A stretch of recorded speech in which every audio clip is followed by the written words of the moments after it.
Bienvenidos a nuestro estudio del libro de Oseas, el primer libro de los profetas menores. Antes de comenzar, es importante aclarar que decir profeta menor solo describe el tamaño de cada uno de estos libros, no su importancia. Todos los libros proféticos de la Biblia son importantes. Ahora, preparemos el escenario para la historia de Oseas. Cuando murió el rey Salomón, su hijo Roboam se convirtió en rey. Durante el reinado de Roboam, las tribus de Israel se dividieron, lo que creó un reino del norte, también llamado Israel, y un reino del sur, también llamado Judá. Esta división ocurre porque los israelitas no cumplen los mandamientos de Dios. En la época de Oseas, muchos años después de la división, los dos reinos siguen separados y el reino del norte se ha vuelto malvado. Para el reino del norte no pasaría mucho tiempo antes de que fueran derrotados y llevados al exilio. Es en este contexto de división y desobediencia que vemos el inusual llamado al ministerio de Oseas, en el capítulo 1, verso 2. Ve, toma para ti una mujer dada a la prostitución e hijos de prostitución, porque la tierra se ha dado enteramente a la prostitución, apartándose del Señor.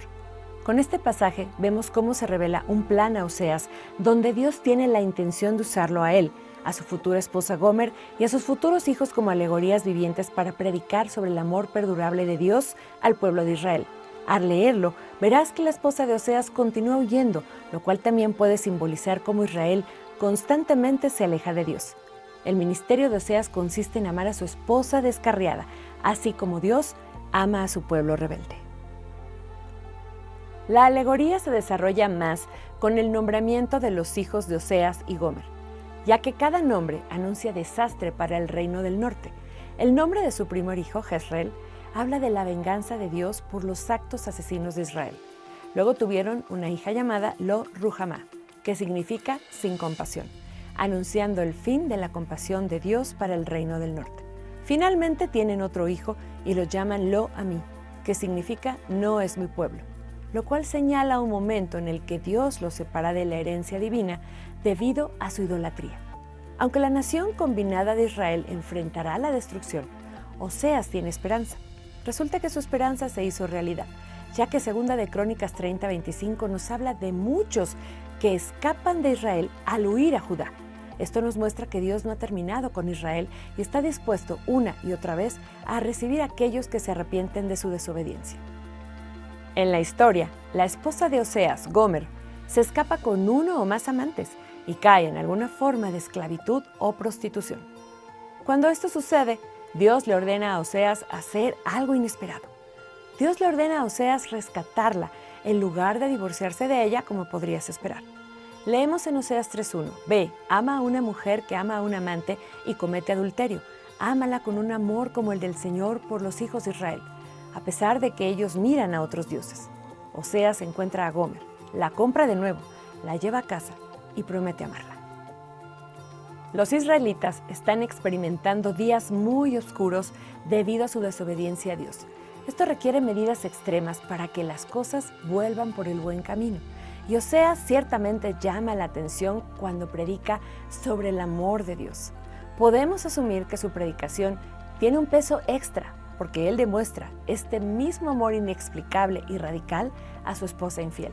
De hecho, después de contar su propia historia, Oseas predica: así es como Dios se siente acerca de ustedes. Su adoración a los ídolos es una forma espiritual de adulterio. Cuando viven inmoralmente y se entregan a las cosas de este mundo, son adúlteros espirituales. Pero aunque se hayan alejado de Dios, Él todavía los ama. Así como perdoné a Gomer, la redimí y la llevé a casa para amarla, el amor de Dios vendrá a ustedes. Además de esta alegoría del amor de Dios, Oseas tiene varios grandes momentos proféticos. Tomemos un momento para examinar algunos de ellos. Como ejecutores del pacto entre Dios e Israel, muchos profetas utilizaron lo que se llama el juicio profético. Celebraban un tribunal profético donde acusaban a Israel y pronunciaban castigos justos. En el capítulo 4:1, Oseas inicia un caso judicial contra el reino del norte diciendo: oigan la palabra del Señor, oh hijos de Israel. El Señor tiene pleito con los habitantes de la tierra, porque no hay en la tierra verdad, ni lealtad, ni conocimiento de Dios. La escena diaria en Israel es desalentadora. Oseas continúa en el verso 2 diciendo: el perjurar, el engañar, el asesinar, el robar y el adulterar han irrumpido. Uno a otro se suceden los hechos de sangre. Esto es serio y Dios no lo pasará por alto. Oseas retrata también a las personas de manera intensa. En Oseas 7, 11, 12, las personas son como una paloma, incauto y sin entendimiento, llamando a Egipto y acudiendo a Asiria. Cuando vayan, extenderé sobre ellos mi red y los haré caer como aves del cielo. Aquí Dios promete detener el deambular del pueblo como un cazador que captura a un ave. En 3 ocasiones, Oseas utiliza el miedo del pueblo hacia los leones para enfatizar su punto. En Oseas 5, 14, 15, el Señor declara: porque yo seré para Efraín como un león y como un cachorro de león para la casa de Judá. Yo mismo arrebataré y me iré, tomaré y no habrá quien libre. Voy a volverme a mi lugar hasta que reconozcan su culpa y busquen mi rostro. Esta es una imagen poderosa. El Señor les dice que desgarrará a la nación de la misma manera en que un león desgarra a su presa. Luego, en Oseas 13, 7, 8, Dios intensifica esta imagen al abordar todos sus temores de una vez, diciendo: por tanto, yo seré para ellos como un león, los acecharé como un leopardo en el camino, les saldré al encuentro como una osa que ha perdido sus crías, y les desgarraré la caja del corazón. Allí los devoraré como león, como los despedaza un animal del campo. Por último, en Oseas 11, 10, 11, estas mismas imágenes de juicio se convierten en esperanza, ya que el rugido del león se convierte en una fuerte trompeta que llama a los israelitas dispersos a regresar a casa. Dice así: caminarán en pos del Señor, Él rugirá como león, sí, rugirá, y del occidente los hijos acudirán temblando, de Egipto acudirán temblando como pájaros y como palomas de la tierra de Asiria. Yo los haré habitar en sus casas, dice el Señor. Así, el Señor es el gran cazador más aterrador que cualquier bestia, pero solo está en contra de aquellos que se han apartado de Él. Para aquellos que son fieles, el Señor es un protector y un guerrero que luchará y saldrá victorioso. Uno de los temas más consistentes e impactantes en los profetas involucra el problema de la idolatría. Y no es solo por algunos israelitas que adoran a otros dioses. Los ídolos son una parte fundamental del sistema de culto pagano. Reducen el mismo concepto de Dios a una fuerza espiritual controlable. A través de rituales, estos ídolos simplemente se utilizan para obtener lo que el adorador desea. Reemplazan la adoración basada en el amor y la confianza con una adoración centrada en uno mismo. Esto no es la forma en que Dios quiere que le adoremos. La correcta adoración a Dios nos da una visión radicalmente diferente de Dios y de la humanidad. Dios demanda fe, confianza, compromiso y obediencia. Él trae el propósito y el plan. Nosotros, como adoradores, no aportamos nada más que nosotros mismos y nuestro compromiso total en fe, esperanza y amor. Oseas, al igual que los otros profetas, hace un énfasis especial en denunciar la idolatría del pueblo. Oseas 8:4-5 dice: con su plata y su oro se hicieron ídolos para su propia destrucción. Oh Samaria, rechaza tu becerro, mi enojo se encendió contra ellos. Luego en Oseas 8:7 encontramos estas conocidas palabras de justicia poética: porque han sembrado viento, cosecharán torbellino. Oseas los llama de vuelta al corazón correcto de la adoración diciendo en el 10:12: siembren para ustedes justicia y sieguen lealtad. Abran surcos porque es tiempo de buscar al Señor, hasta que venga y haga llover justicia para ustedes. Oseas también habla de cosas que se cumplirían en el Nuevo Testamento, y esto es referido por muchos de sus autores para establecer paralelismos. Oseas anticipa un periodo de restauración liderado por el Mesías de la línea del rey David, diciendo en Oseas 3:5: después volverán los hijos de Israel y buscarán al Señor su Dios y a David su rey.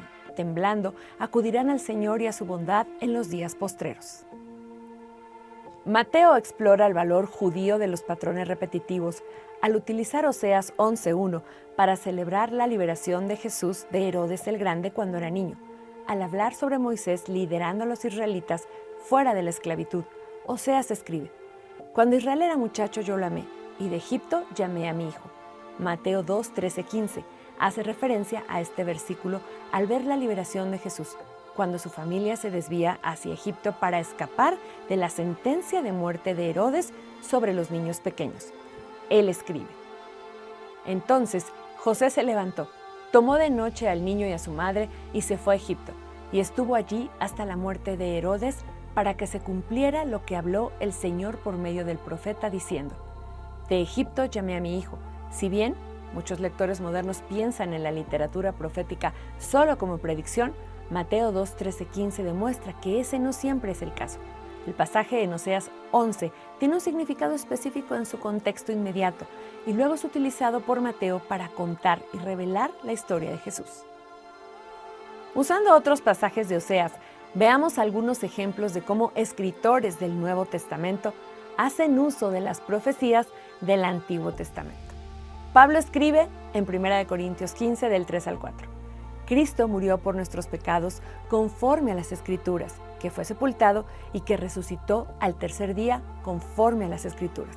En realidad, él está haciendo referencia a Oseas 6 del 1 al 2 que dice: vengan y volvámonos al Señor, porque Él arrebató, pero nos sanará. Él hirió, pero nos vendará.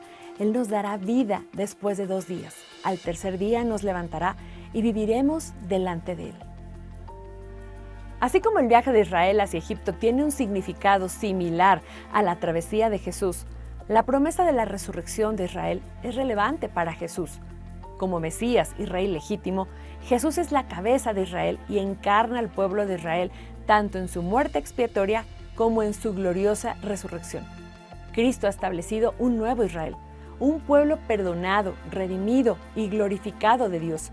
Y este nuevo pueblo redimido nos incluye a ti y a mí hoy, hijos de Dios, llamados la Iglesia. En Oseas 13:14, el Señor se lamenta por Israel y dice: ¿los redimiré del poder del Seol? ¿Los rescataré de la muerte? ¿Dónde está, oh muerte, tu espina? ¿Dónde está, oh Seol, tu aguijón? La compasión se ha ocultado de mis ojos, pero ahora, debido a la muerte y resurrección de Cristo, Pablo puede usar este mismo versículo para celebrar la victoria de Dios sobre la muerte, diciendo en 1 Corintios 15, del 51 al 55. He aquí les digo un misterio: no todos dormiremos, pero todos seremos transformados en un instante, en un abrir y cerrar de ojos, a la trompeta final, porque sonará la trompeta y los muertos serán resucitados sin corrupción, y nosotros seremos transformados. Entonces se cumplirá la palabra que está escrita: sorbida es la muerte en victoria. ¿Dónde está, oh muerte, tu victoria? ¿Dónde está, oh muerte, tu aguijón?